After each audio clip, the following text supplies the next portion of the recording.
Baik, bismillah. Terdengar jelas suaranya? Ketinggal, Bu?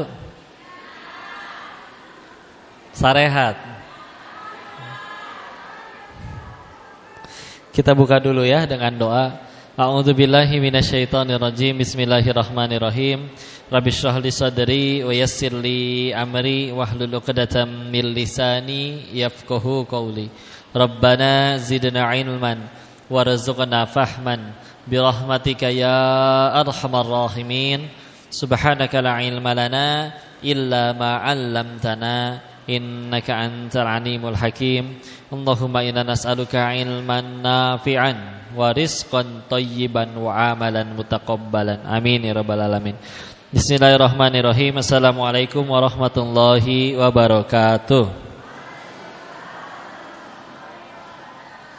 Alhamdulillahi rabbil alamin.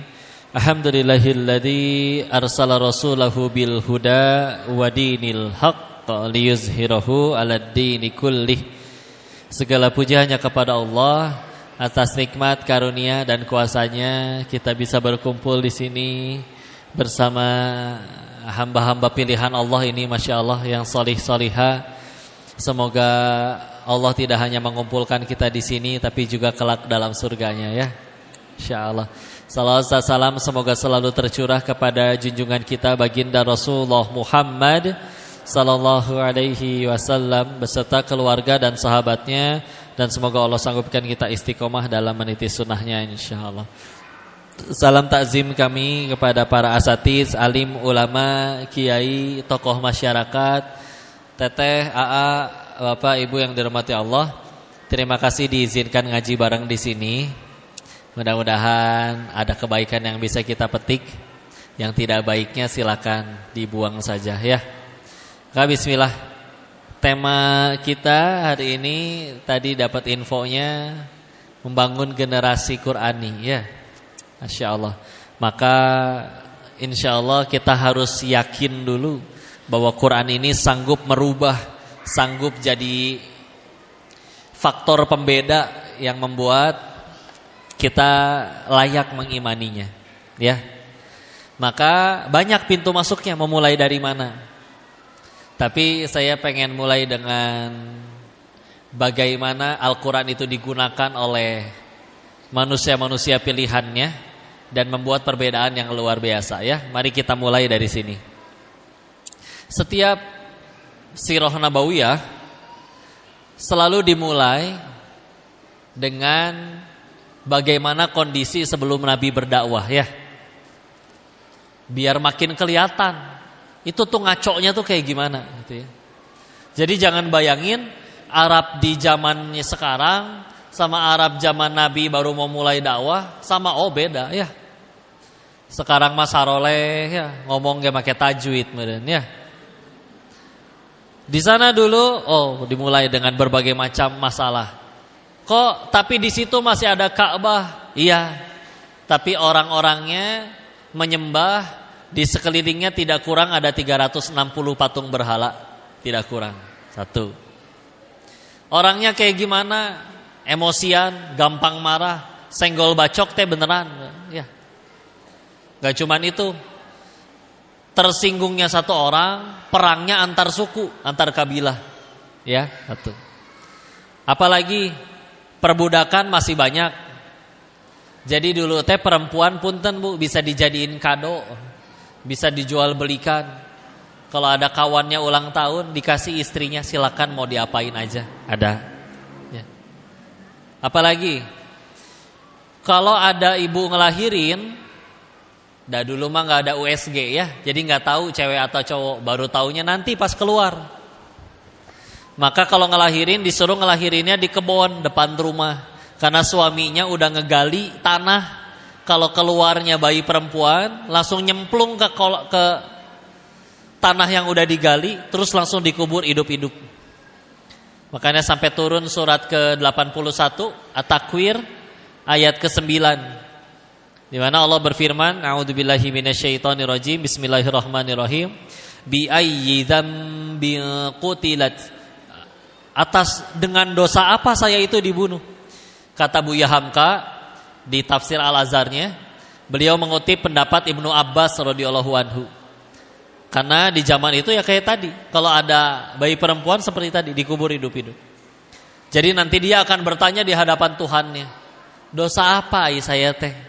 Baru dia lahir udah dibunuh oleh ayahnya sendiri. Nah, seperti itu. Ya. Tahu-tahu dapat tugas untuk mengajarkan tauhid. Esensinya kan tauhid, betul?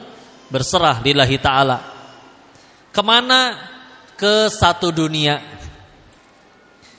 Sendirian, dapat tugas ngajarin tauhid di tempat yang tidak bertauhid, kayak begitu. Sok coba. Ngajarinnya pakai apa berarti? Ya. Begitu nyampein, yang percaya cuma 4 orang. Istrinya, sahabatnya yang cuma 2 tahun lebih muda, kalau Nabi diangkat jadi Rasul umur 40, Abu Bakar waktu itu masih umur 38. Dan sama anak kecil 2 orang. Sebagian riwayat menyebutkan itu Ali bin Abi Thalib dan Zaid bin Harithah. Anak kecil, ya. Terus dapat tugas seperti itu. Sehingga meskipun beliau udah jadi orang yang lurus banget, gelarnya juga tahu kan, Al-Amin. Sampai salah satu cara dakwahnya Nabi kan kayak gini, kumpul semua orang, dibilangin. Kalau bahasa kitanya ya, Pak, Bu, punten, Bapak Ibu percaya gak sama saya? Percaya. Oke. Kalau saya bilang, Pak, di balik gunung itu ada musuh sedang menyerang kita, bawa kuda, bawa tombak, bawa pedang. Percaya tuh? Kata orang-orang Quraisy waktu itu, kalau engkau yang bicara, jelas kami percaya. Tidak pernah kami dapati engkau berdusta. Di kesempatan lain bahkan mereka sendiri berkata, kalau harus ada nabi lagi, dan orang itu harus ada dari golongan kita, maka yang paling cocok siapa? Muhammad, gak ada lagi. Udah paling cepat, ya. Tapi begitu nyampein, baiklah kalau kalian percaya, maka dengarkan risalah ini ya, bahwa aku diutus oleh Tuhan yang Maha Satu. Kalau kita bahasain mah kayak gini, punten, Tuhan teh cuman satu, yang kalian sembah semuanya salah. Atuh dimusuhin ya. Dimusuhinnya bukan karena gak percaya, enggak. Cuman masalahnya kalau kami percaya, punten, berarti yang selama ini kami ajarin ke pengikut kami salah semua dong. Pengikut kami ikut semua dong kepada engkau. Ya kan? Mereka punya ajaran masing-masing kan? Nyembah api, nyembah macam. Kalau kami mengakui engkau yang benar, sama aja kayak saya ngaku, saya salah dong.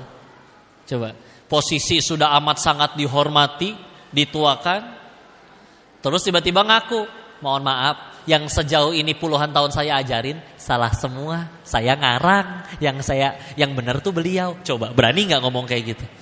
Ya. Nah, maka permusuhannya luar biasa. Ya. Tapi yuk kita lihat. Mari kita loncat 23 tahun setelah akhirnya masa kenabian selesai. Beliau akhirnya wafat. Seperti apa yang terjadi? Oh, beliau wafat, Mekah, Madinah, bukan hanya itu. Satu jazirah Arab udah Islam semua. Bukan Mekah, Madinah aja berarti, tapi jazirah Arab. Sekarang jazirah Arab tuh segede apa kok? 7 negara. Arab Saudi, Oman, Yaman, Qatar, Uni Emirat Arab, Bahrain, Kuwait. Arab Saudi, Oman, Yaman, Qatar, Uni Emirat Arab, Bahrain, Kuwait, 7 negara. Ya. Sudah seluas itu. Dan berapa sahabat yang dihasilkan? Oh, ini Masya Allah. Meskipun waktu itu gak ada sensus ya, jadi gak mungkin tepat berapanya. Jadi para ulama berbeda pendapat.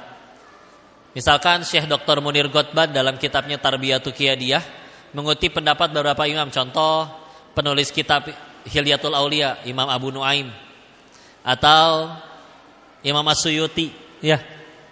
Tapi kalau dirata-ratakan berjumlah rata-rata ya 120.000 sahabat. Berapa? 120.000. 23 tahun. Sok ya. 23 tahun ngedidik satu anak aja. Satu, yakin gak bakal soleh? Wallahu a'lam. Nah ini gimana ceritanya? 23 tahun menghasilkan tadi 120.000 orang-orang soleh yang dulunya ada raja perampok Jundub bin Junadah, lebih dikenal dengan nama Abu Dzar Al-Ghifari. Umar sendiri radhiyallahu anhu dulu sebelum ada larangan minum khamr, beliau juga minum.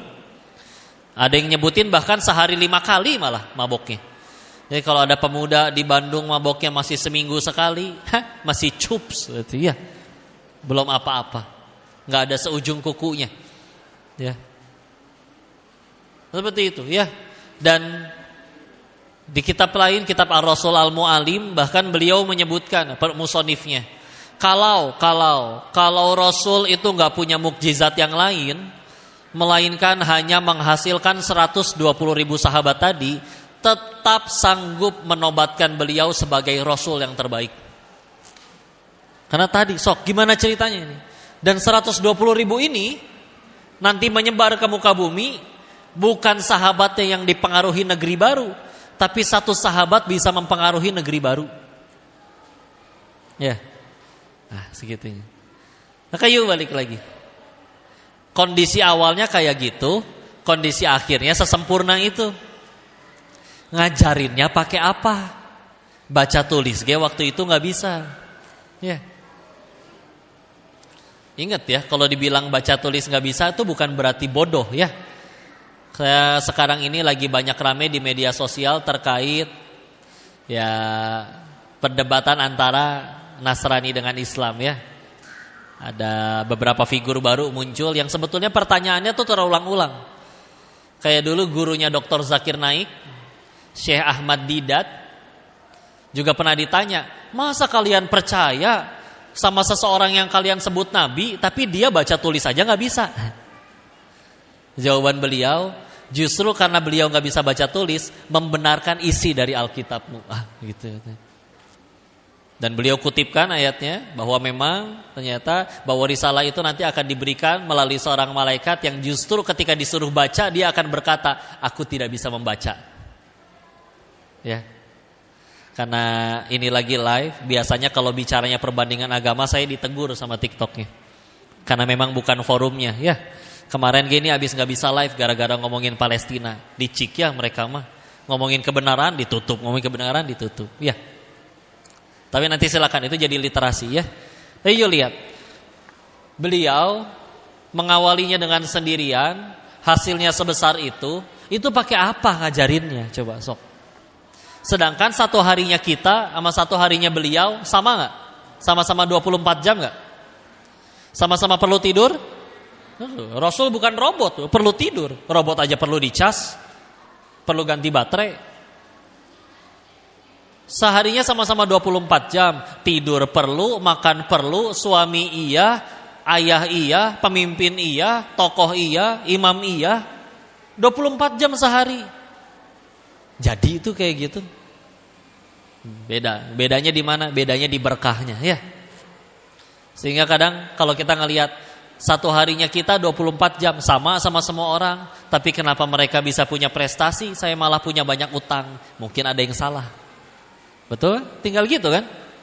Ini kemarin sempat ada viral tokoh di Indonesia. Saya tidak akan menyebutkan nama ya, kita ambil hikmahnya aja. Beliau di suatu acara di televisi minta seorang ustadz untuk meminta kayak gini, tolong bujuk saya biar mau sholat. Ya, nggak usah sebut nama, ya. Dan guru kita di situ menyebutkan jawaban yang cantik, indah, luar biasa. Tapi di kesempatan lain saya menemukan ada orang yang memberikan jawaban yang lain, sesederhana ini. Ditanya balik aja, Pak, bapak bakal mati, Pak? Bakal. Sukses pengen? Enya. Mulia? Atuh jelas mau. Di dunia aja apa sampai akhirat juga? Oh dunia akhirat kalau bisa. Bahagia pengen Pak? Pengen, masa pengen menderita? Maka punten Pak. Manusia yang paling sukses, paling mulia, dan paling jadi manfaat dan kebahagiaan bagi banyak orang, punten Pak, beliau sholat. Maka punten Pak, Ai bapak atau siapapun mati bakal, sukses pengen, mulia pengen, bahagia pengen, tapi nggak mau ngikutin cara manusia yang tersukses dan termulia. Berarti kita selama ini pengen bahagia dengan cara siapa? Ngarang gitu. Pantesan selama ini kita udah berapa kali doa dikabul, udah punya ini itu, masih belum bahagia. Ngarang sih bahagianya. Logikanya gini ya. Nih adik-adik pengen jadi pemain bola, misalkan cita-citanya pengen jadi pemain bola, misal. Belajarnya ke siapa? Ke Lionel Messi atau ke Chef Juna? Ya Messi ya. Karena sederhana, pengen jadi pemain bola belajarnya ke pemain, pengen jadi koki belajarnya ke, iya kan gitu kan. Nah ini kita mati bakal, sukses pengen, mulia pengen, tapi gak mau ngikutin langkah manusia yang paling sukses, paling mulia. Ngarang berarti gitu kan gak mungkin ya. Sok pengen datang dari Bogor ke sini ke Baturaden asli ya. Kalau nggak pakai map mah nyasar berapa kali coba, berapa banyak belokan dilewatin nggak tahu. Tapi kalau ditunjukin jalan, depan belok kiri, habis kiri teh lurus, lurus lalu belok kanan, nyampe ya, Insya Allah. Terus sejauh ini kita tadi sama-sama pengen sukses, pengen mulia, pengen bahagia, tapi nggak mau ngikutin sang penunjuk jalan. Atuh pantesan ruwet ya. Sesederhana itu kan. Nah, apa yang beliau ajarkan cuman meneruskan apa firman yang sampai, isi Quran gitu. Nggak diubah, nggak ditambah, nggak dikurangi satu kata pun, satu koma pun. Plek, benar-benar sama. Ya. Nah lihat, satu-satunya buku yang paling banyak dikopi satu dunia adalah Quran. Padahal nggak ada bermacam-macam versi, satu versinya udah. Dari 14 abad, Quran yang ada pertama kali zaman Mushaf Utsmani pertama kali ada, ya, di zaman Sayyidina Utsman radhiyallahu anhu pertama kali ada, sampai ke hari ini isinya masih sama. Kalau buku lain Pak, kita baca buku bisa bosen Pak. Kalau nggak ada jilid 2-nya nggak dilanjutin ya udah ya bosan. Quran nggak ada jilid 2-nya. Tahu dari dulu isinya Al-Fatihah sampai Anas, nggak bosan-bosan orang. Dan masih sanggup mengubah hidup siapapun jadi jauh lebih baik. Ada yang pengen ngubah, nggak bisa, banyak yang apal. Nggak gitu bunyinya. Ini harusnya fathah bukan kasroh. Ada banyak yang apal. Mau diganti kayak gimana? Bahkan punten ya, adik-adik hafal surat Al-Falaq? Ibu-ibu, bapak-bapak sama hafal surat Al-Falaq? Tolong bacain tapi bukan Arabnya, terjemahan bahasa Indonesianya. Hafal tuh.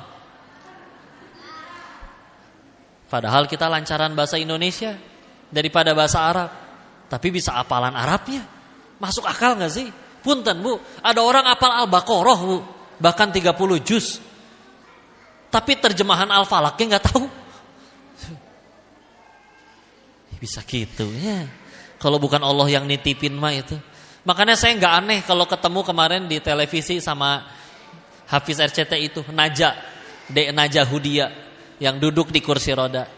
Itu beliau baca huruf A B C D G masih bingung mikir eta huruf naonnya. Tapi giliran Quran bahkan nggak usah tanya surat sama ayatnya, bacain dah halaman 234 pojok kiri bawah. Bener sih ya bisa gitu. Insya Allah. Dokternya berkata, mohon maaf anak ibu cacat otak. Sorry bos. Bicara Quran mah bukan tergantung IQ, tergantung sang pemilik ilmu mau nitipin ke kita atau enggak. Nah, kalau udah Allah titipin, yang bikin beda apa? Tinggal kita mau amalin atau enggak. Udah sederhana. Punten ya contoh. Insya Allah semua hafal hadis ini. Raqatul fajri khairum minad dunya wa ma fiha. Hadis riwayat Imam Muslim nomor 725. 2 rakaat salat fajar atau lebih tepatnya ternyata salat qobliyah subuh ya, lebih baik daripada seluruh dunia dan seisinya. Tahu hadis itu? Pernah dengar? Tapi kita tahu hadis itu, tapi seumur hidup gak pernah salat qobliyah subuh. Jadi naon?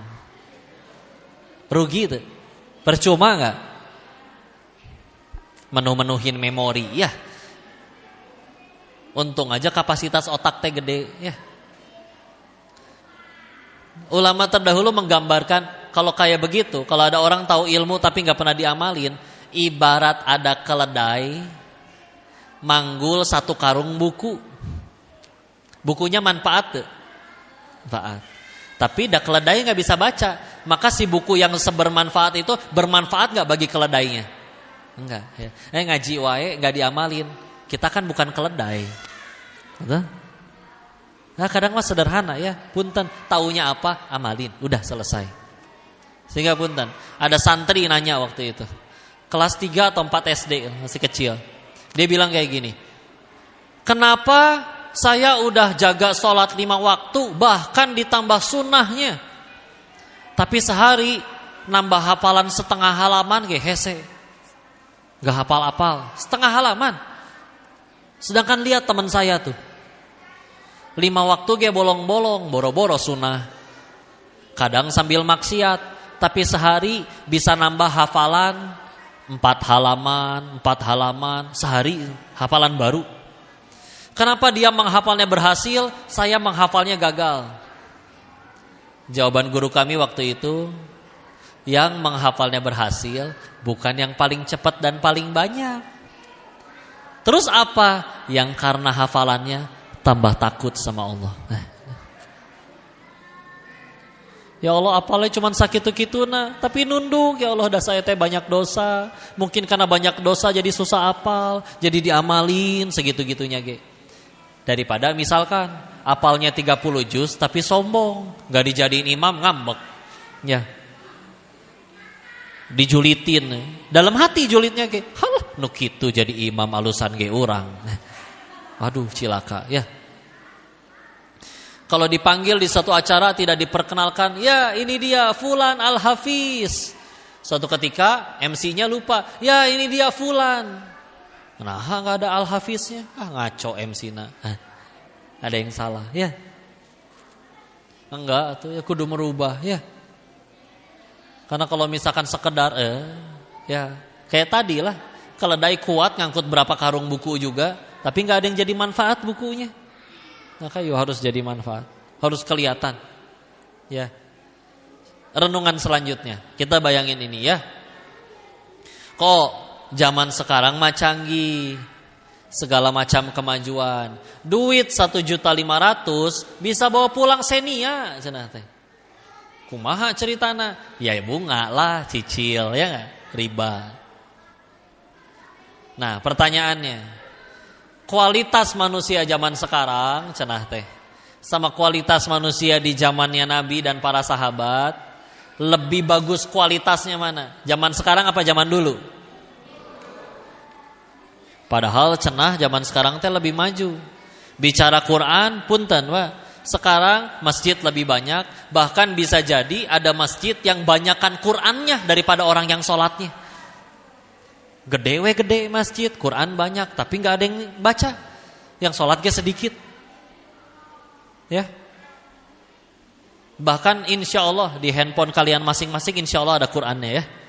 Kalau misalkan ada yang belum ada Qurannya, saya nyalain hotspot nih. Silakan downloadnya pakai kuota saya ya. Biar kebagian pahala jariahnya. Ya. Tapi lihat, ini zaman sekarang katanya kayak gitu. Pertanyaannya, Quran sekarang banyak. Saya mau mundur lagi. Emang pertama kali Al-Quran mulai jadi satu mushaf, satu buku, itu kapan? Zamannya tadi Utsman bin Affan. Ya. Zamannya Utsman udah seluas apa? Yuk kita belajar peta lagi sejarah ya. Tadi Rasul wafat udah 1 jazirah Arab, 7 negara.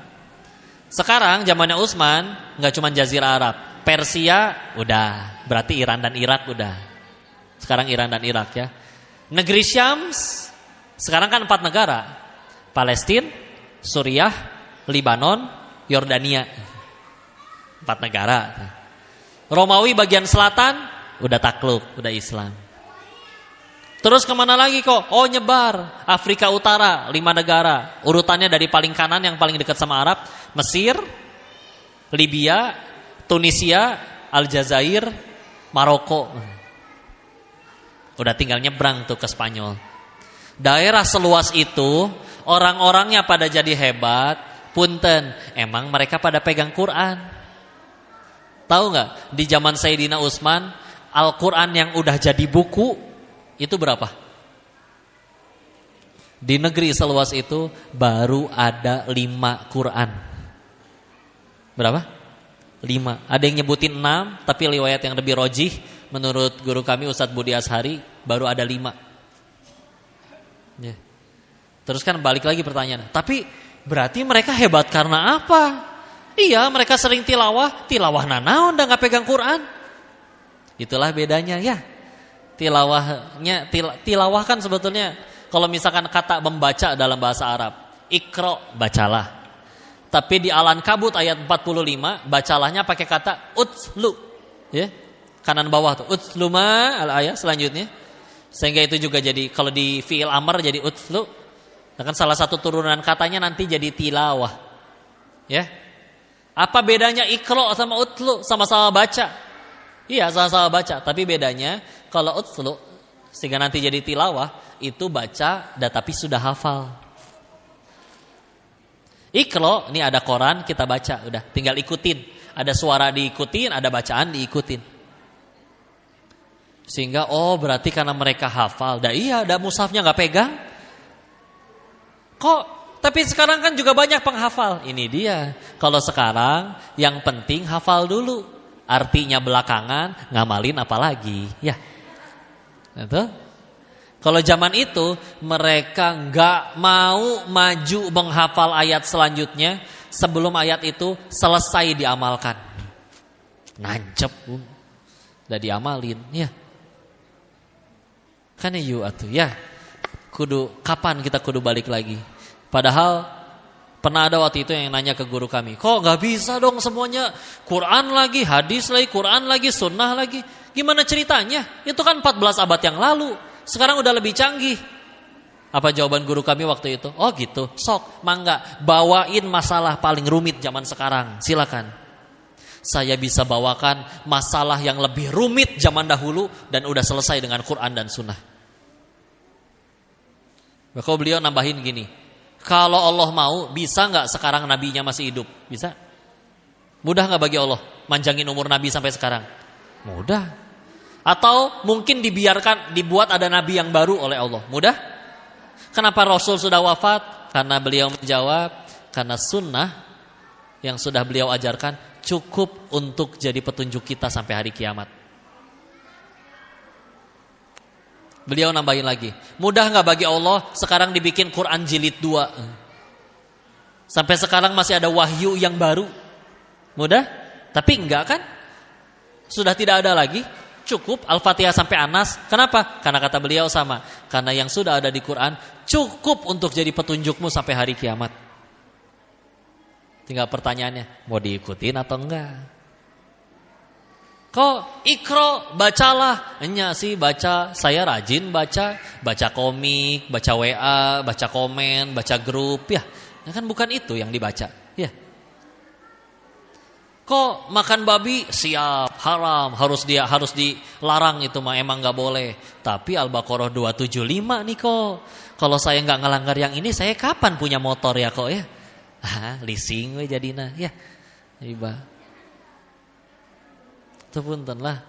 Karena nanti apa yang ngebedain tadi ya? Berkah. Ulangi. Tadi kan 24 jamnya Nabi. Kenapa segitu jomplangnya dengan 24 jam manusia lainnya? Apa yang beda? Berkah, ya. Karena kalau udah bicaranya berkah, ya udah tuh. Mudah pertolongan Allah. Karyawan, kerja, waktunya sholat, ntar lagi masih ada kerjaan, punten. Kalau dia sholat, dahuluin Allah, ngikutin syariat, punten. Allah punya kuasa menjadikan tugas yang harusnya 5 jam selesai, ini selesai dalam setengah jam. Mudah bagi Allah. Tapi kalau sudah hilang keberkahan, dia tinggalin dulu sholatnya, dia Allah nomor keberapakan Allah dan perintah-perintahnya. Mudah bagi Allah menjadikan tugas yang harusnya selesai 1 jam, 6 hari juga gak beres-beres. Mudah bukan? Cara berkah. Yuk kapan kita mesti balik lagi? Sok dah, suruh milih deh kalau gitu deh. Ya udah, sana sukses, mulia, bahagia dengan cara sendiri. Banyakan yang malah buntu atau malah jadi macam-macam. Ya. Oh, bahagia teh mungkin kudu begini, sensasi yang ada. Salah kan macam-macam. Ya. Sedangkan sudahlah, tinggal kita mau ikut atau enggak. Ya. Maka yuk bangun generasi tadi. Ya, bismillah, dikenalin dengan Al-Qur'annya. Jalan orang-orang untuk menjadi hebat tinggal diikutin. Ya. Nah kalau enggak mulai kapan atuh? Yuk. Semuanya lengkap selengkap-lengkapnya. Dan tinggal kita ikutin. Nanti udah tinggal nanti Allah yang tentuin takdir ke depannya jadi lebih baik. Karena kalau enggak ya hilang berkah udah repot. Ya. Makanya kan kalau udah bicaranya hilang berkah, makanya mungkin kita ngelihat, ya Allah, kita kerjaan sama. 24 jamnya sama. Tapi ada yang nyari duit dari gelap sampai gelap, sebelum subuh udah berangkat, setelah isya nggak pulang-pulang. Kaya enggak, banyak utang iya, mati duluan lagi. Repot ya. Sedangkan ada ya, iya usianya lebih pendek tapi kata Allah ada berkahnya, panjang. Ya. Orangnya meninggal 800-an tahun yang lalu, Imam Nawawi, sampai sekarang kitabnya masih dibaca melulu. Arba'in Nawawi, Riyadhus Shalihin, ya. Nah, kan berkah kan, enak kan. Maka ini dia yang mesti kita pikirin ya. Dan ingat, gak selalu kita harus menyaksikan perjuangan kita. Karena orang beriman dah akhirnya tahu, yang penting jadi amal soleh. Pernahkah kita ditanya orang, kok kalau semuanya Allah yang nentuin, atau buat apa kita kerja ikhtiar? Kalau yang nentuin orang itu beli atau enggak adalah Allah, ngapain saya nawarin dagangan saya? Kalau yang nentuin pasien ini sembuh atau enggak, ngapain Pak dokter datang ke UGD tengah malam? Kan yang nyembuhin Allah, bukan dokter. Kata Allah mati, dokter mau kasih saya obat atau gimana, tetap mati kok saya. Mau kata Allah sembuh, dokter enggak datang juga saya bisa tetap sembuh. Kata pasien teh gitu. Buat apa kita ikhtiar? Kata apa? Agar jadi amal soleh. Ngumpulin amal weh. Tak dulu kok, maksudnya gimana? Ya udah, sok suruh milih ya.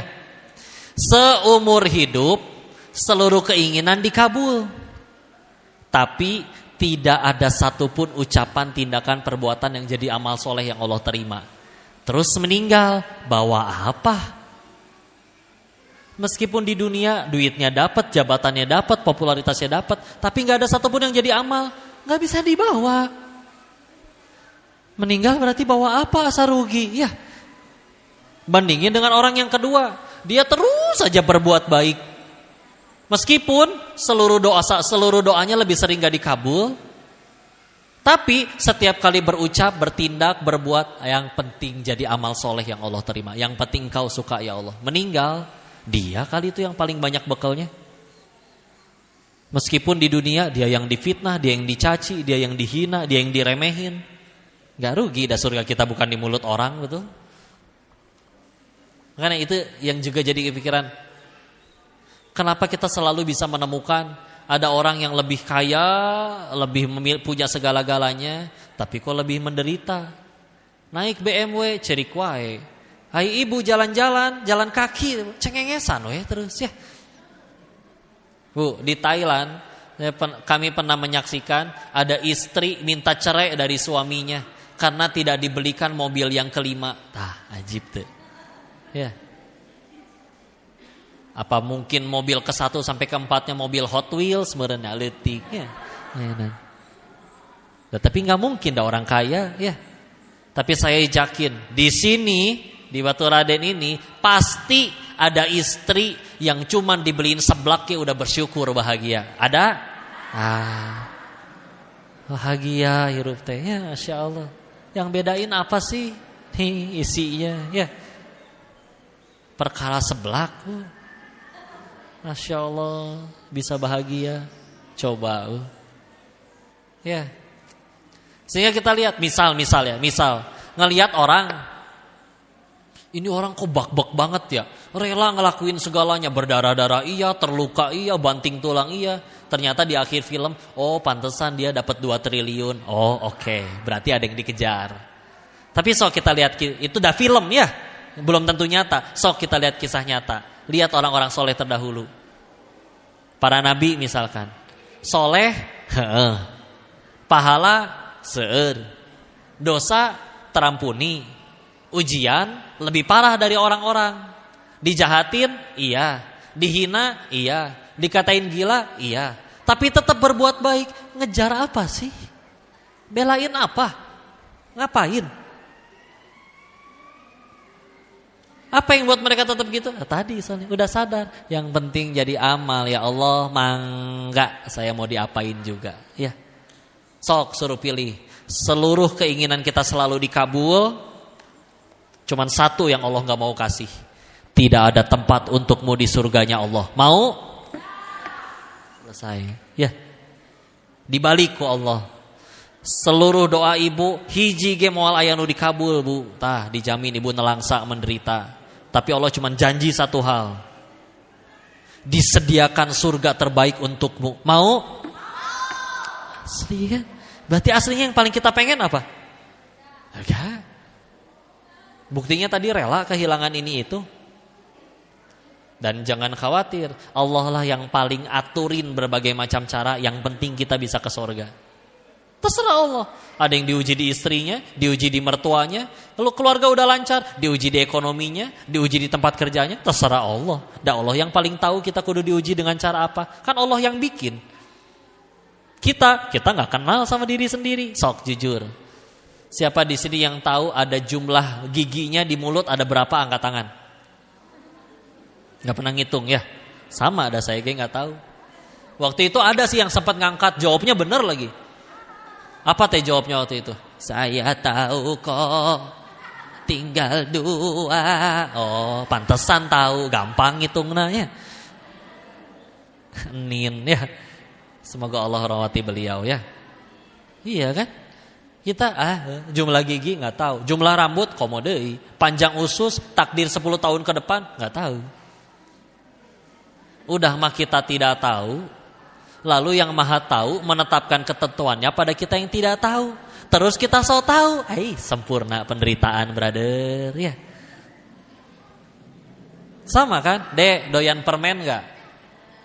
Doyan coklat nggak? Doyan? Misalkan doyan permen. Dimakan kebanyakan giginya sakit gak? Nah, bagi mereka kan bahagia tuh satu, permen mami. Aku tuh bahagia cuman kalau mami kasih permen. Nah, dikasih emas belum ngerti, dikasih saham apalagi ya. Boro-boro ngerti. Yang penting aku mau permen mami. Ya. Begitu dikasih permen giginya sakit. Ibu tahan gak permennya? Tetap dikasih atau diambil? Ambil permennya. Ya. Si anak teh ngambek, ai mamah mah pelit, beli gelang emas we bisa. Permen doang gak dikasih. Tetangga liwat, ai ibu gak ngasih anak permen karena benci atau karena sayang, Bu? Jadi kalem weh, kalau ada keinginan kita yang gak dikabul, bisa jadi pertolongan gitu. Ya. Tidak semuanya judulnya masih ujian. Kapan jadi kebaikan? Kalau jadi jalan tambah dekat sama Allah, selesai. Latihan mau? Nah ini latihan paling sering, Bu. Saya tanya dulu ya. Tadi kan kita sepakat semuanya ujian ya. Kapan baru jadi nikmat? Kalau bisa kita jadiin tambah dekat sama Allah. Kapan jadi musibah? Ya kalau tambah jauh sama Allah. Contoh, Bu, jawab atuh. Ya. Sekali lagi, Bu. Udah pada nikah belum? Hah? Ada yang jomblo? Mana coba yang jomblo angkat tangan. Jomblo Bu ya, bukan janda. Tenang. Ya. Saya bisa salah nanya ya. Nah tenang Bu, saya nanya kayak gini teh bukan pengen nafkahin, tenang aja ya. Misal yang udah nikah Bu, di WA sama suaminya. Apa isi WA-nya? Is istri. Ano apa suami. Begini iya Uang belanja kayaknya harus naik nih Is. Berapa Su? Ya 30 juta Is. Hah? Tiap bulan Su? Enggak, tiap minggu. Indah ya, Masya Allah. Nikmat tidak Bu? Nah Pak, gampang kan nyenengin ibu-ibu? Tinggal dikasih khayalan, selesai ya. Ya. Punten Bu, sekarang saya tanya lagi Bu, uang belanja 30 juta per minggu, nikmat bukan? Ih, kan udah dibilang ujian. Ulangi ya. Uang belanja 30 juta per minggu, nikmat bukan? Ujian. Ih, masih ada yang jawab nikmat juga. Ya. Uang belanja 30 juta per minggu, nikmat bukan? Ujian. Bisa jadi nikmat gak kok? Bisa. Apa syaratnya? Harus jadi jalan tambah dekat sama Allah. Betul? Tambah banyak sedekahnya. Coba, tadinya gak bisa punya pahala sedekah. Semenjak punya duit jadi banyak sedekah. Jadi banyak kan pahalanya? Oh, atuh ya. Coba, uang tambah banyak dipakai maksiat. Belah mana nikmatnya? Coba, tadinya gak bisa punya dosa gara-gara gak punya duit buat bikin dosa. Kan banyak dosa-dosa yang harus pakai duit kan? Itu dia ya. Minuman jelas-jelas enak, sehat, susu murah, menyehatkan. Tapi ada yang dengan bangga dan lebih suka nih dong, minuman keras, whisky, scotch dan lain-lain ya. Satu botol 8 juta, harga pahit, bikin bodoh, ngilangin akal. Jadi penyakit, dengan bangga diminum. Ngakak terbahak-bahak, kayaknya itu syaiton yang lagi nontonin. Iya jelma teh asli ngacona ya. Kayak gitu kan, Masya Allah. Maka Masya Allah. Maka ya udah, dari situ aja kita sudah harus bisa menyimpulkan bahwa atulah yuk balik lagi lah kepada Al-Quran. Balik lagi. Petunjuk segala-galanya jelas semua ada di sana. Apalagi dengan akhirnya diikutin, tenang, jadi berkah. Ingat, Allah gak pernah nyuruh kita nentuin takdir. Gak pernah. Apa Bapak ditentuin mati itu harus punya tabungan berapa juta? Gak ada. Ibu ditentuin mati harus centang biru dulu? Gak ada. Ya, gak ada kan? Ingat, Allah cuma nyuruh kita nurut takdir, sisanya urusan Allah. Lihat ya, ibu tahu siapa nama ibundanya Nabi Isa alaihissalam? Maryam. Ada suratnya juga ya Bu, surat keberapa? 19 setelah Al-Kahfi ya. Kan beliau gak pernah disentuh laki-laki, tahu-tahu hamidun Bu. Ya, biasa netizen julid ya. Ya ukhta Harun, saudaranya Harun, saudara kamu bararager, kamu kenapa hamil duluan? Ya. Biasa namanya wanita bisa tersakiti oleh lisan orang, wajar, manusiawi. Maka meninggalkan, lari ke arah timur sampai di satu tempat, lalu bersandar di bawah pohon kurma. Capek, hamil gede, mules, lapar, pengen kurma, nyender, berdoa pengen kurma ke Allah. Apa perintahnya dari Allah? Surat Maryam ayat 25-nya. Wa huzzi, goyang-goyangkan ya. Wa huzzi ilaiki bijiz'in nakhlah tusaqitu alaiki rutoban janiyya.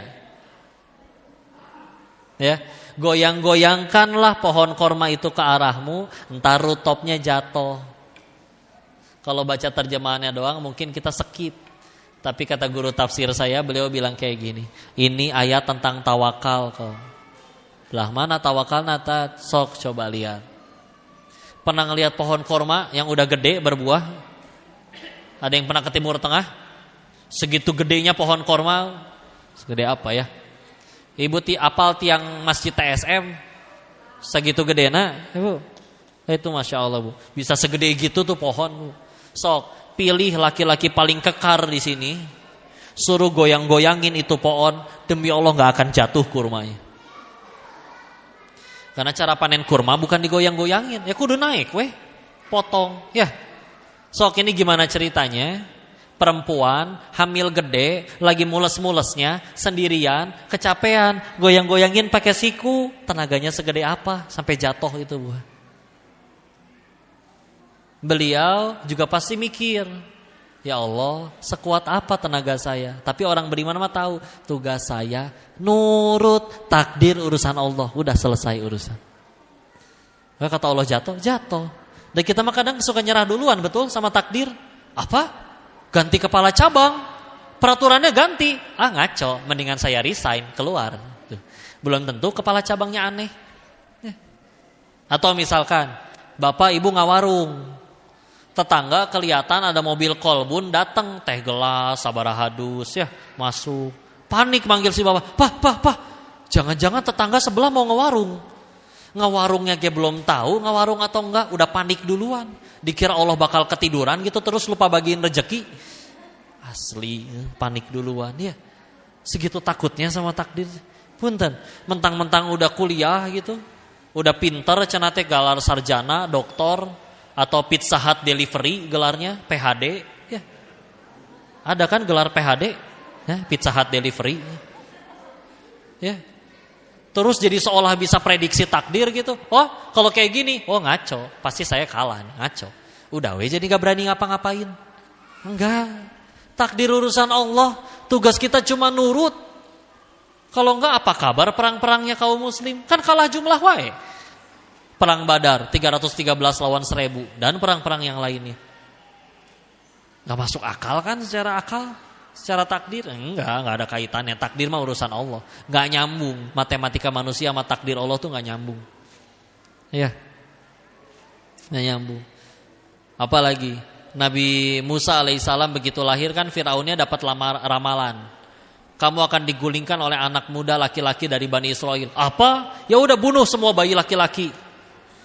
Dari dulu belum ada USG, belum ada bidan, dokter kandungan kayak sekarang ya. Maka baru tahu laki-laki atau enggaknya kan pas keluar hamil, pas lahir.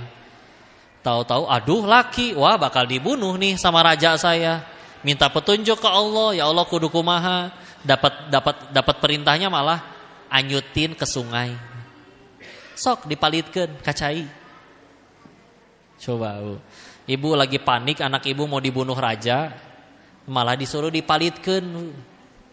Kumaha ceritana ya. Tapi orang beriman mah tahu, saya nggak disuruh nentuin takdir, tugas saya nurut. Gara-gara dipalitin, akhirnya diangkat anak oleh Asiyah, istrinya Firaun. Jadi tinggal di istana, tapi nggak mau disusuin sama ibu manapun.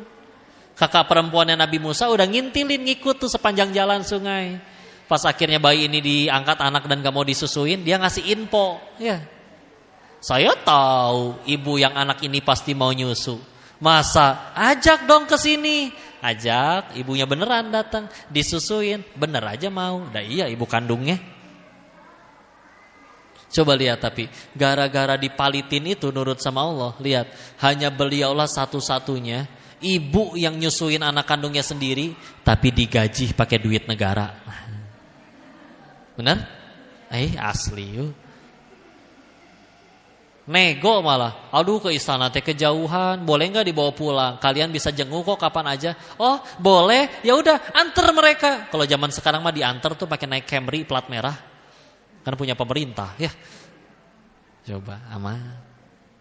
Coba kalau misalkan nggak mau ya Allah, nggak masuk akal perintahmu, aneh takdir darimu, dijaga we di rumah. Panik setiap hari digedor-gedor tentara, disembunyiin. Gimana cara berhentiin bayi nangis? Ya, kayak film itu tuh A Quiet Place ya. Dikejar-kejar makhluk yang nggak boleh bersuara kitanya, sambil bawa bayi, luar biasa. Ya. Film ngaranna ge kok ya. Nah, ini kisah nyata ya. Udahlah, yuk. Mau kapan kita nggak balik lagi ke Al-Quran? Bismillah. Sudah terlalu banyak kisahnya orang-orang yang akhirnya Allah angkat derajatnya dengan Al-Quran. Tinggal kitanya mau balik lagi atau enggak ya. Wallahu a'lam bishawab. Mungkin segitu dulu yang disampaikan. Saya kembalikan dulu ke MC. Silakan mungkin kalau ada yang mau didiskusikan atau dikoreksi barangkali saya ada salah menyampaikan. Atau ibu lebih pilih tanya jawab atau foto-foto bu?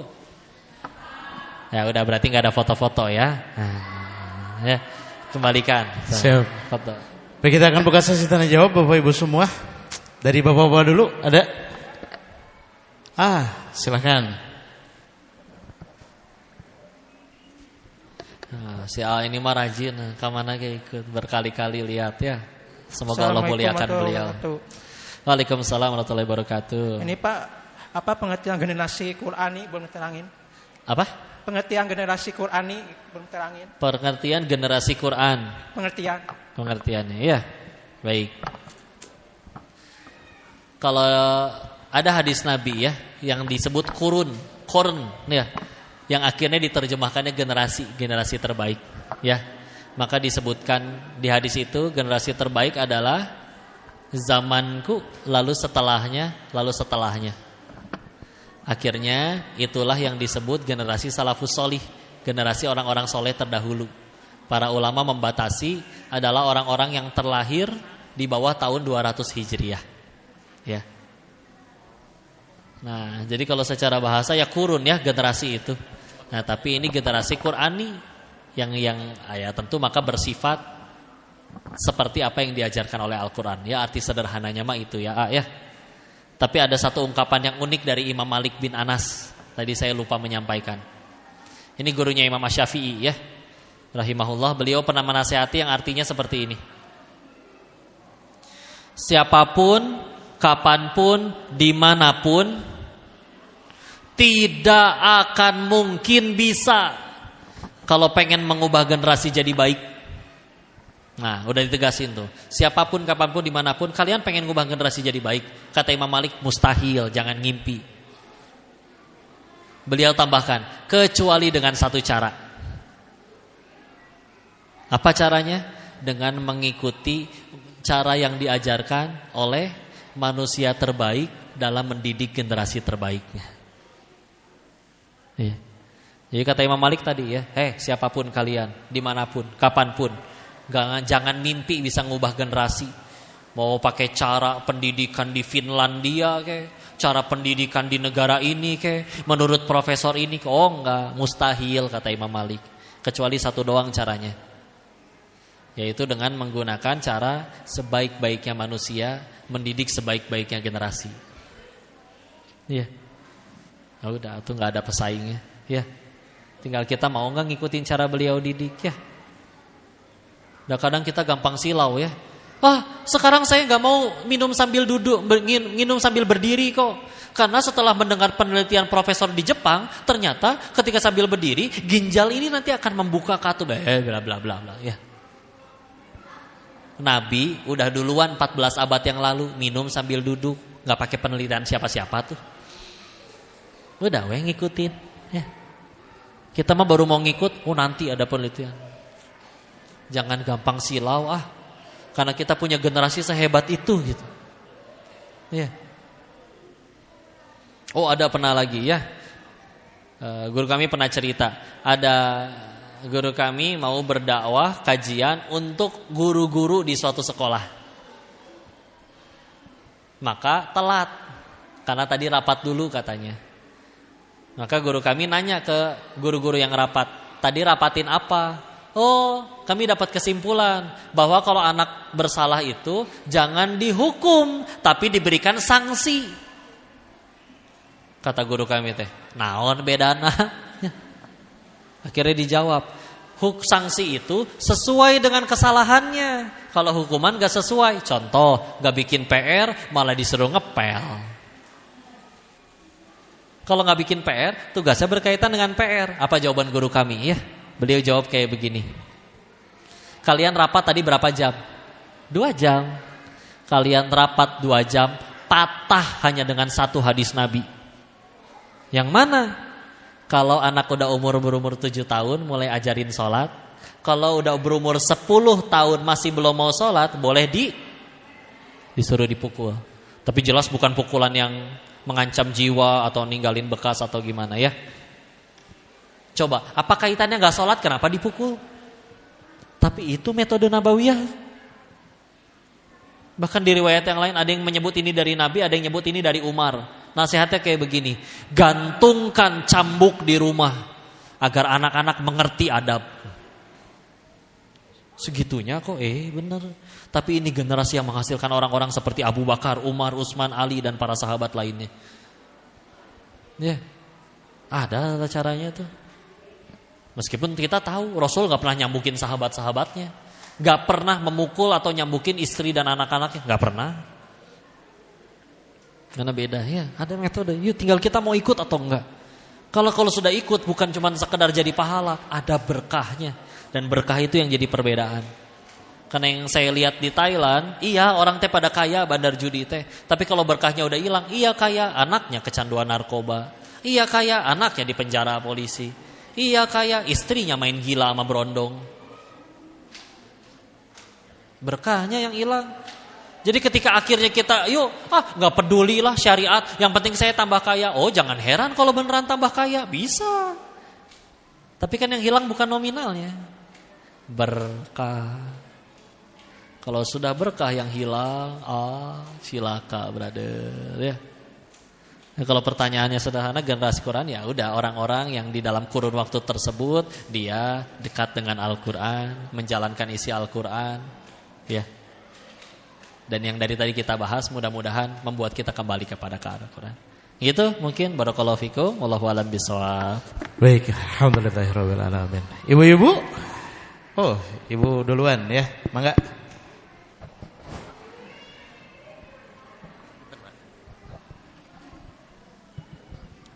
Assalamualaikum warahmatullahi wabarakatuh. Waalaikumsalam warahmatullahi wabarakatuh. Pak Ustadz, ya, Bu. Kan 2030 kalau tidak salah ada 2030 nanti katanya akan ada generasi emas gitu ya Pak Ustadz. Kata siapa? Itu pemerintah gitu ya. Pemerintah. Akan ada generasi emas. Saya melihat Pak Ustadz, rasanya kalau untuk saya sebagai seorang ibu yang mendidik anak gitu Pak Ustadz ya, dan kita hidup bermasyarakat gitunya. Rasanya untuk mendidik anak sekarang tuh adulah beda ya Pak ya. Jangan angkatan saya dulu. Kita itu adab didahulukan ya Pak ya, ketimbang ilmu-ilmu yang lain dulu. Kalau sekarang kan terbalik rasanya gitu. Nah Pak Ustadz, bagaimana kita itu sebagai seorang ibu yang punya anak laki-laki terutama ya Pak ya. Karena laki-laki itu kan harus mencari nafkah, harus bertanggung jawab dengan keluarganya. Sementara kalau melihat zaman sekarang, rasanya kasihan loh saya itu melihat kepala keluarga itu ya Pak Ustadz ya, berpacu dengan keadaan gitu, di mana perempuan lebih mudah untuk mencari uang. Nah, untuk menyiapkan kita generasi emas itu harus bagaimana gitu Pak Ustadz. Assalamualaikum warahmatullahi wabarakatuh. Baik, masyaallah, waalaikumsalam warahmatullahi wabarakatuh. Ya tadi sih Bu, makanya balik lagi ya. Al-Quran punya lengkap buat itu semua. Cuma kan yang disesali gini, kalau pengen bisa bahasa Inggris, ada gak sekolah bahasa Inggris? Ada. Kalau pengen jadi arsitektur, ada gak sekolah buat jadi arsitektur? Bahkan pengen bisa jago ngelukis aja ada kuliahnya, seni rupa ya. Tapi kuliah buat jadi ayah yang baik, ibu yang baik, ya itu dia. Kan gak ada jurusannya. Sedangkan Islam punya solusi untuk itu. Tapi kadang kalau kitanya masih belum mau kembali kepada Al-Quran, ini dia yang jadi masalah ya. Tapi alhamdulillah Islam lengkap. Kalau masalah 2030 itu nanti ada generasi emas, kami lebih meyakini dengan sesuatu apa yang datang dari Al-Quran ya. Karena memang Al-Quran itu berbicara generasi itu memang berganti setiap 40 tahun. Kapan? Di surat Al-Maidah tuh yang nyeritain waktu Nabi Musa membawa dari ayat 20, 21 sampai 26, 27 ya. Itu kan minta untuk masuk ke Palestina kan, tanah terjanji. Tapi mereka malah gak mau ya. Oh nggak mau, di sana orangnya kuat. Kamu kan nabi, ya udah kamu aja duaan masuk dengan Tuhanmu. Kalau udah menang, kabarin kami ya, kami tinggal masuk. Nah, culangung kan? Nah itulah ya. Terus akhirnya mereka tetap nggak mau masuk. Lalu akhirnya dibikin 40 tahun mereka terlonta-lonta, ngalor ngidul entah kemana, tersesat di padang pasir, di Bukit Tursina ya. Ada riwayat menyebutkan seperti itu ya.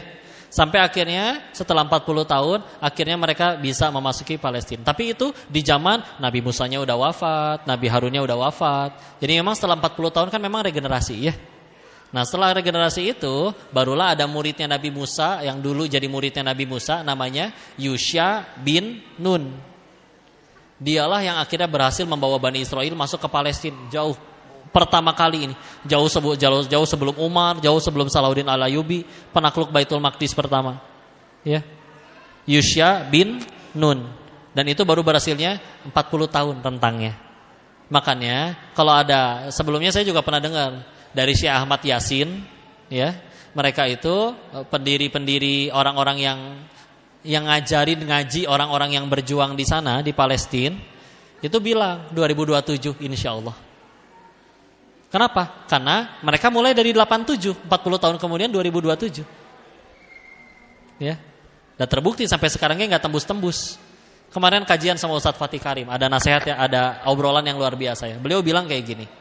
2 miliar penduduk Islam di dunia tidak sanggup mencegah 20 juta penduduk si rewel.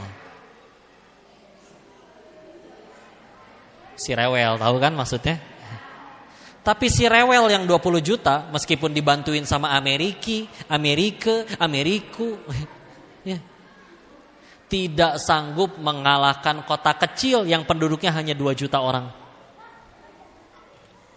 Tapi siapa 2 juta orang tersebut? Orang-orang yang hidup dengan Al-Quran. Ya, Insya Allah. Ya, terus gimana? Yuk tadi balik lagi. Walaupun nanti balik lagi ya. Anak muda yang seperti ini ke depannya, bismillah. Memang ini bisa panjang lagi ya. Saya rangkumkanlah secepat mungkin ya. Pilar pendidikan di dalam Islam itu ujung-ujungnya cuma 2 pilarnya. 1 doa, 2 keteladanan. Ulangi. 1 doa, 2 keteladanan. Sisanya tinggal bicara teknis. Doa apa contohnya? Imam Syafi'i muridnya sukses semua, Bu. Karena berapa? Salah satunya beliau tahajud selalu ngedoain orang lain, bukan diri sendiri. Kenapa jadi tahajud kok? Lihat.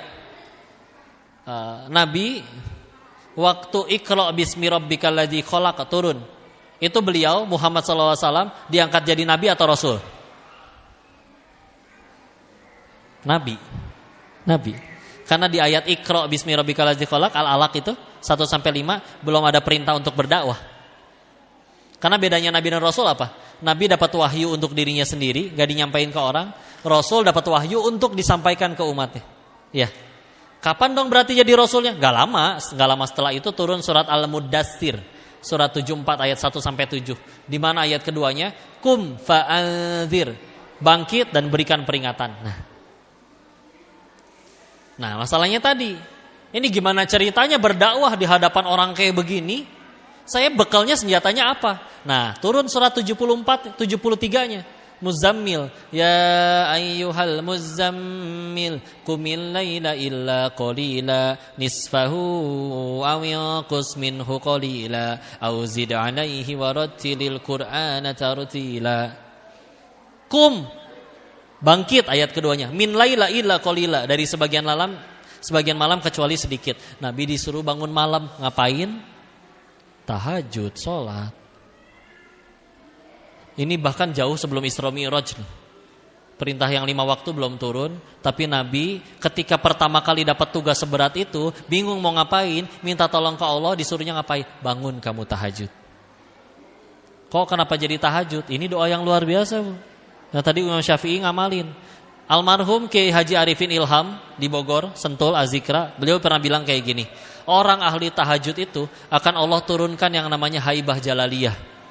Apa tuh? Haibah, rasa cinta yang datang dari keagungan Allah. Membuat orang itu punya karisma, wibawa yang membuat orang tuh, misalkan gini ya, ada 2 orang ngomong hal yang sama, plek persis sama, tapi yang satu ahli tahajud, yang satu gak pernah tahajud.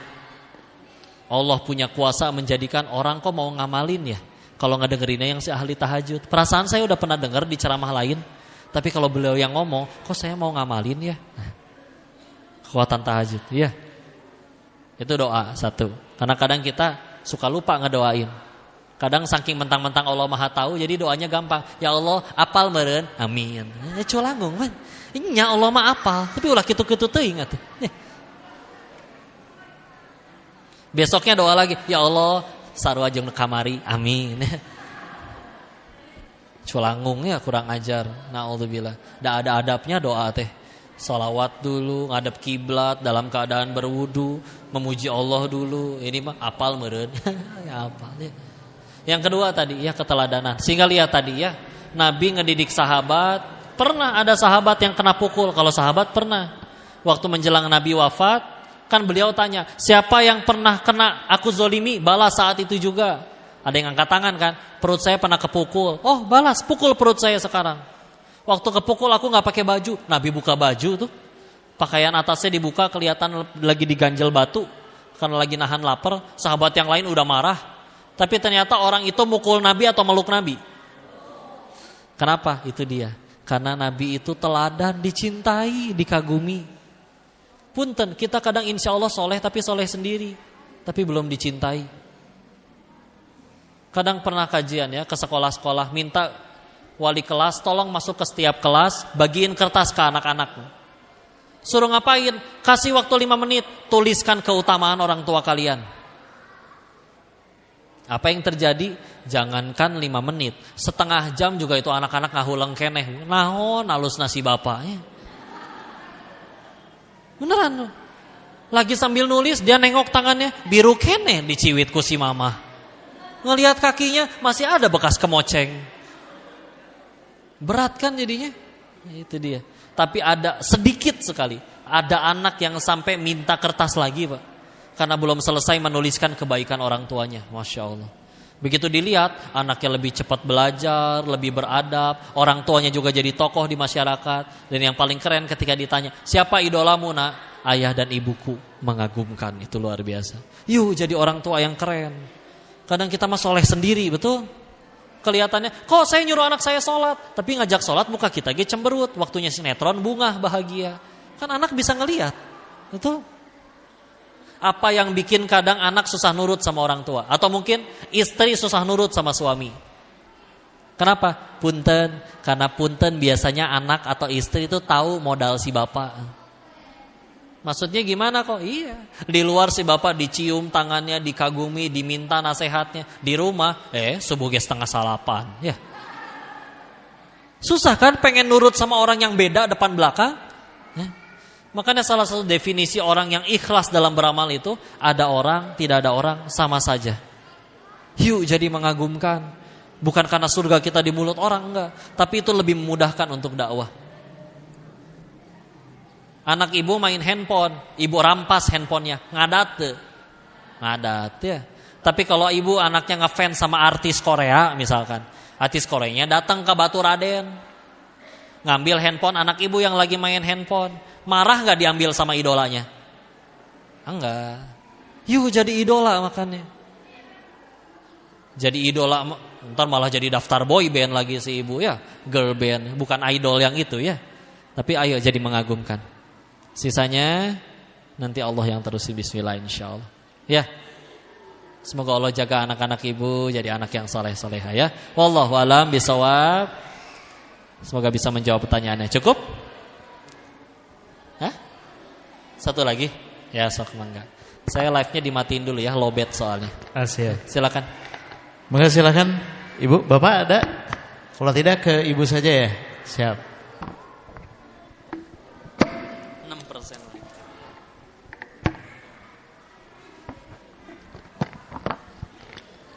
Bismillahirrahmanirrahim. Ustadz, untuk kita sah sholat ya, membaca sholat Al-Fatihah. Lalu saya pernah sholat berjamaah, kebetulan sholat itu zuhur ya, yang sir nggak disuarakan. Kita padahal ikut sholat dari awal, dari takbiratul ihram ya. Saya sampai udah beres doa iftitah, tahu-tahu itu imamnya udah sujud gitu. Kebetulan itu perempuan ya imamnya gitu. Lalu itu bagaimana, saya apa harus berdiri lagi untuk baca Al-Fatihah atau salam aja gitu? Saya bingung di situ harus bagaimana. Demikian Ustaz. Ibu masbuk apa dari awal? Enggak, dari awal. Tapi imamnya kecepatan Al-Fatihah. Nah. Iya. Jadi ibu belum beres Al-Fatihah, dia udah ruku terus udah berdiri itidal. Gitu. Memang bareng aja gitu, bareng pas saya udah baru beres doa iftitah, tiba-tiba imamnya udah ruku terus sujud gitu. Oh gitu. Ya baik, bismillah. Baik, bismillah. Fikih salat itu yang kami ketahui memang imam itu dipilih untuk diikuti. Bahkan ada pendapat yang menyebutkan bahwa bacaan imam itu mewakili bacaan jemaahnya. Sehingga nanti ada imam mazhab yang berpendapat bahwa kalaupun dia nggak sempat Al-Fatihah, misalkan masbuk, sudah terwakili oleh imamnya. Walaupun memang sebaiknya kalau kita dari awal kita tetap baca sendiri, karena tidak sah sholat kalau tidak dibacakan Al-Fatihah, ya. Tapi memang kalau ketika berjamaah, imam itu memang mewakili. Makanya milih imam nggak boleh asal, harus yang benar bacaannya. Terutama apalagi kalau juga paham, ya. Nah kalau misalkan kondisinya seperti itu dan bismillah kita yakin dia imam yang memang sudah mumpuni lah, teruji, kita tahu kualitasnya, silakan tetap diikuti gerakannya, ya. Kecuali kalau memang sudah udah di luar akal, wah ini nggak mungkin masa Al-Fatihah secepat itu. Dolen, amin misalkan, ya. Itu mah punten ya, kumaha ya. Dan salah satu syarat sholat kan tumaninah juga kan, rukunnya. Maka ya itu beda cerita. Tapi kalau misalkan kecepatannya masih di bawah batas nalar ya sudah ya. Dan kita tahu dia imamnya juga, yang kita tahu keilmuannya dan tahu kualitas bacaannya, itu masih silakan untuk diikuti, ya. Meskipun mungkin agak cepat, ya. Walaupun mungkin agak cepat, tapi ya kan ya cepatnya juga kita bisa ngukur. Masa iya secepat itu ya? Kan ya misalkan ya 23 rakaat 7 menit kan asa kumaha gitu ya. Misalkan. Tapi kalau misalkan gak nyampe segitunya, ya silakan, ya. Karena tadi bisa terwakili dengan imam. Bahkan ada juga misalkan masbuk tapi baru sempat ini ngedengerinnya di penjelasannya Ustadz Adi Hidayat, ya. Kitanya belum beres Al-Fatihahnya, imamnya udah ruku, ya udah. Kalau memang kita tahu bacaan imamnya nggak apa-apa. Meskipun itu. Walaupun kalau di mazhabnya Imam Syafi'i karena beliau lebih berhati-hati, maka beliau tetap meminta yang di mazhabnya untuk tetap baca Al-Fatihah. Dan kalau untuk baca Al-Fatihah itu membuat dia ketinggalan gerakan meskipun sampai 2 gerakan, maka itu masih diizinkan oleh beliau, ya. Di mazhabnya Imam Syafi'i. Tapi kalau di pendapat yang lain ada yang menyebutkan udah diwakili oleh imam, ya. Ya indah ya para imam berbeda pendapat memberikan kita banyak pilihan. Karena mereka kalau berbeda pendapat gak ngasal, sama-sama punya dalil, ya. Dan dalilnya bukan dalil yang bukan asal diambil, tapi benar-benar sudah benar-benar ditelusuri, ya. Maka silakan ya, itu salah satu pilihan jawabannya. Mudah-mudahan bisa menjawab pertanyaannya. Wallahu a'lam bishawab.